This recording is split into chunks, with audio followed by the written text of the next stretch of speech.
welcome to SEO Espresso, the podcast, with me, your host Natalie, of Natalie Faith Web Designs.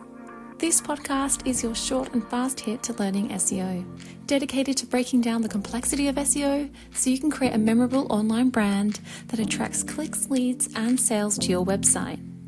Learn SEO in easy to consume shots of knowledge that will allow your business to grow, all while sipping your morning coffee.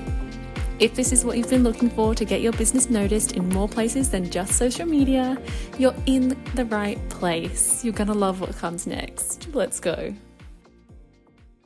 In the last episode, I covered what a keyword is, what tools to use, and how to do the research. So in this episode, I share how to bring all of your keyword research together and how to create those unique keywords that appear right in front of your dream customers and clients. Here are 4 steps you need to take to do just this. First, combine your industry and location keywords.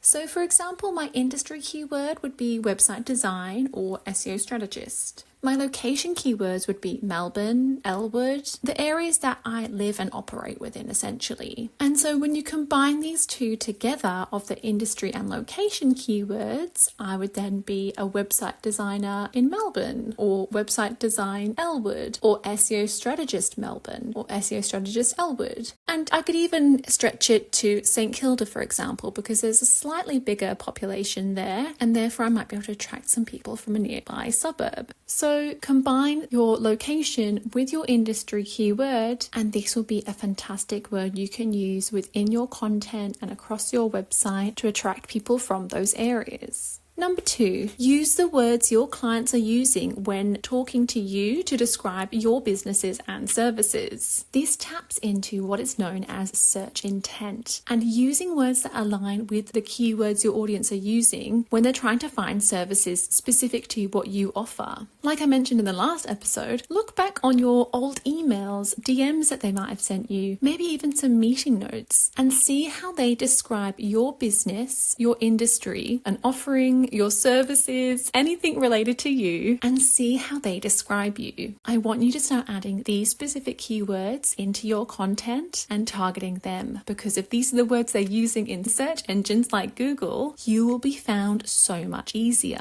And also, don't be afraid to talk to your audience and ask them these questions as well of how would you describe my business? How would you describe the services that I offer?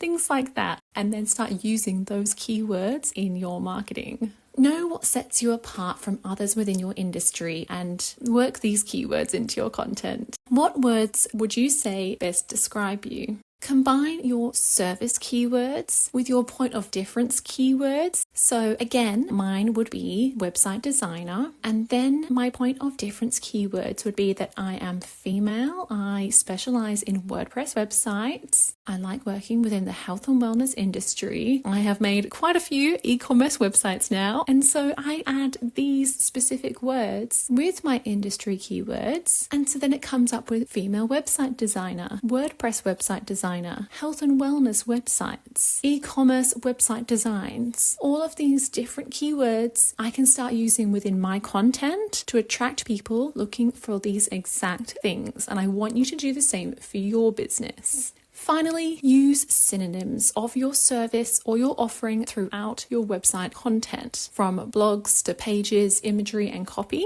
So obviously, I want you to keep your keyword for a particular page to be super clear. So all of the keywords that we've been discussing above this, I want these to be your very specific focus keywords for each of your pages. But on each of these pages, I want you to use variations of these keywords, because sometimes people don't always use the keywords you think they're going to use. One day they might just decide, instead of calling you a website designer, they might call you a web developer, a graphic designer, or something else along these lines. This has happened to me many times before. I do get called a graphic designer a lot, and I need to keep clarifying to my clients that I'm actually a website designer. So you've got to think a little bit about the variations of how people describe you and how they might mistake you for something else, and just working that into your copy in a way that, for example, I would never use graphic designer in my content because I don't want to be mistaken for a graphic designer, but I do put designer because then I can say that I am a designer of websites, and then I can design websites or something like that. So then even if someone is looking for a graphic designer for a website, I still appear because I've still got that designer for websites within my website itself and attract people who are searching for those terms. So I want to make sure that your website also appears when they call you something different than how you'd usually be described.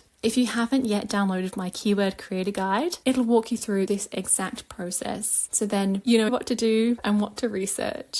Okay, where do we put these keywords? So this is the fun stuff, or at least it is for me. You've done the research, you've discovered your keywords, and you've combined them with everything that makes you interesting, and you've combined them to make some irresistible key phrases. And now you want to use them on your website to attract some absolutely beautiful, dreamy clients. This is exactly how you do this. You're going to weave them through your website, through your copy, your page headings, in your URL, and your metadata. You're going to label your website images and alt text and descriptions using keywords related to each page, and you're going to use only one main keyword for each web page, for each post, any products, anything like that. It all has to be unique. And then you link your page keyword internally and externally from your website and create posts and pages and offerings using your long tail keywords that your audience are interested in learning about.